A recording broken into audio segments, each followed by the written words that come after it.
Bab 639. Kembali sehat. Monster itu mengaum dan tidak lagi mempedulikan cahaya tersebut, kemudian langsung bergegas keluar. "Ah, jangan kemari." Pada saat ini Smith sedang berdiri di depan pintu. Dia melihat monster itu sedang berlari ke arahnya. Bahkan monster itu juga sedang membuka mulutnya yang berisi darah dengan lebar-lebar. Seketika dia ketakutan hingga kencing di celananya. "Tuhan, tolong aku." Dia terus memegang salibnya dan berharap para dewa bisa menyelamatkannya. Dan pada saat ini, Erikin kembali mengeluarkan cahaya batinnya.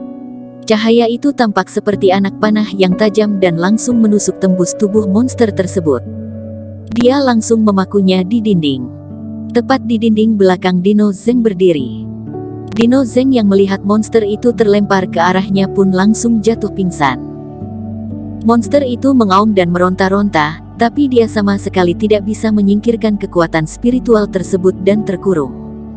"Makhluk apa itu sebenarnya?" tanya Zenet sambil menyeka keringatnya. Sulit baginya untuk membayangkan bahwa di dalam tubuh ayahnya memiliki monster aneh seperti ini. Seperti semacam roh kebencian, tapi bukan roh utama, melainkan bagian dari roh kebencian. Pikir Erikin, kemudian mengeluarkan api di ujung jarinya. Dia melempar ke arah monster itu, dan monster tersebut langsung menjerit histeris, "Aoi!" dengan tanpa hentinya membara. Monster itu menjadi semakin kecil dan hingga akhirnya menghilang sepenuhnya. Hanya tersisa sebutir mutiara berwarna bening yang jatuh, dan langsung ditangkap oleh Erikin. "Di mana monster itu?"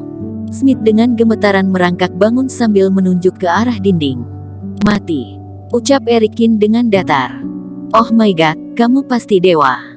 Pasti Tuhan telah mengutusmu untuk menyelamatkanku." Smith berlari dan memeluk paha Erikin, ekspresi wajahnya penuh dengan kagum. "Pergi sana, kamu andalkan saja salibmu itu." Erikin menendang Smith dengan tak berdaya. "Tuan Qin, sepertinya ayahku sudah tidak bernapas," kata Zenet sedikit tidak tenang. Dengan setengah bayangan mati, sosok Tuan Besar yang sedang berbaring di atas tempat tidur sama sekali tidak bergerak, bahkan dia juga tidak bernapas lagi. Tuan Besar Zeng telah dibunuh oleh monster itu." Setelah Smith kembali sadar, dia berteriak saat melihat monitor yang ada di sana.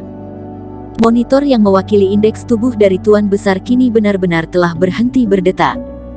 "Tuan Zeng, sangat menyesal, ayahmu telah tiada," vonis Smith. "Tuan Qin." Zenet memandang Erikin penuh gugup. "Jangan panik." Pada saat ini Erikin kembali memancarkan energi reikinya, lalu dengan penuh hati-hati membungkus cahaya putih yang dimuntahkan oleh monster tadi, dan perlahan-lahan memasukkan dalam tubuh Tuan Besar Zeng. Cahaya putih ini adalah jiwa dari Tuan Besar Zeng. Monster itu memiliki kecerdasan dan dia tahu bahwa dia datang dari untuk Tuan Besar. Oleh karena itu, dia memuntahkan cahaya putih ini dan menghancurkan jimat tersebut. Dia ingin keluar dari penjara, namun tetap tidak bisa melarikan diri. Sedikit demi sedikit, Erikin mulai mengembalikan jiwa Tuan Besar Zeng. Jiwa manusia fana seringkali lemah, dan tidak tahan terhadap bahaya. Jadi, Erikin juga sangat berhati-hati.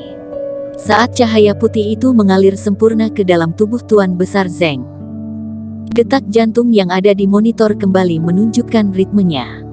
"Ya Tuhan, Tuan Besar Zeng hidup kembali." Smith sangat terkejut. Dia bergegas melihat ke perangkat medisnya dan tidak hentinya dia membandingkan hasilnya. Smith menunjukkan ekspresi tak percaya. Kondisi tubuh Tuan Besar Zeng sangat baik, benar-benar telah kembali seperti orang biasa. Apa yang terjadi? Dia sudah seperti pasien yang telah di ujung kematian, tapi saat ini dia tidak hanya sembuh, namun kondisi fisiknya sangat normal. Smith memandang Erikin dengan tak percaya. Meskipun dia tidak tahu apa yang sudah dilakukan Erikin, tapi tidak perlu diragukan lagi, dia sudah berhasil memulihkan kondisi Tuan Besar Zeng seperti semula, dan ini benar-benar kontribusinya. Di atas kasur, Tuan Besar Zeng terbatuk-batuk untuk beberapa saat, lalu perlahan membuka matanya. Air. Dia merasa tubuhnya sangat dehidrasi, seperti seluruh tubuhnya berada di atas kompor yang menyala, sangat tidak nyaman. Zenet segera menuangkan segelas air untuknya. Namun, Tuan Besar Zeng tidak sanggup lagi untuk menunggu. Dia langsung lompat dari kasurnya dan mengambil gelas tersebut dan meminumnya dalam satu tegukan. Kemudian, dia benar-benar tercengang. Dia menatap tangannya sendiri dan sepasang kakinya. Barusan, aku bangun sendiri. Selain itu, meminum sendiri dan tidak merasakan aneh sama sekali. Ayah, kamu sudah sembuh. Air mata Zenet mengalir. Tuan Besar Zeng juga ikut menangis. Dia telah tersiksa selama belasan tahun. Dia berpikir bahwa dirinya sudah tidak memiliki harapan lagi dan tidak pernah membayangkan hari kesembuhannya. Eric Qin benar-benar mengubah hidupnya. Tuan Qin, saya dan Zeng sangat berterima kasih atas penyelamatanmu dan pasti tidak akan aku lupakan selamanya. Dani Zeng sangat bersemangat dan berlutut di depan Eric Qin. Zenet pun juga ikut berlutut.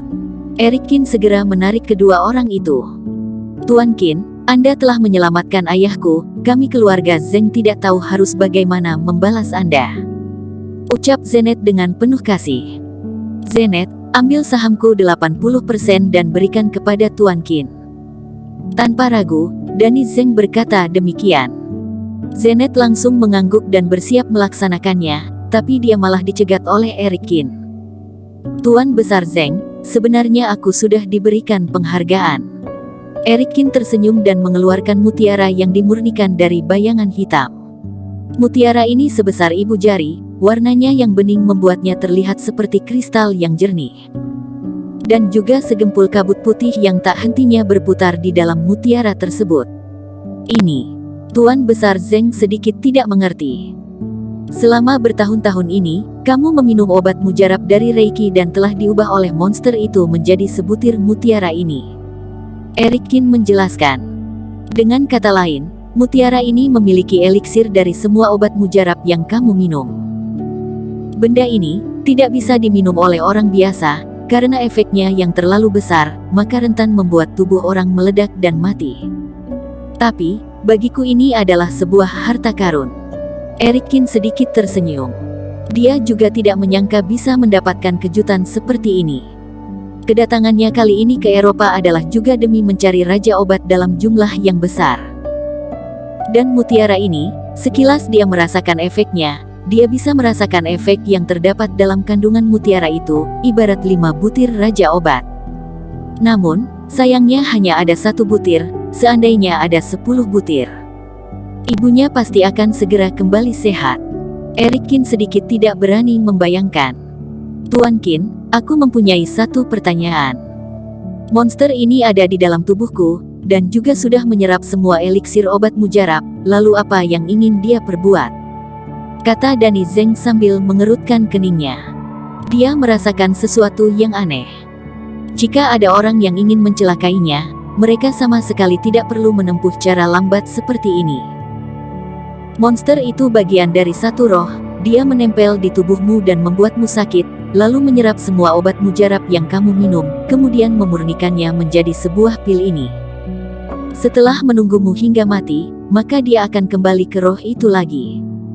Eric Qin juga berpikir masalah ini sangat rumit. Karena roh misterius ini bahkan bisa pecah dan menjadi beberapa bagian, lalu menempel di tubuh Tuan Besar Zeng. Itu bisa saja menempel di tubuh orang lain.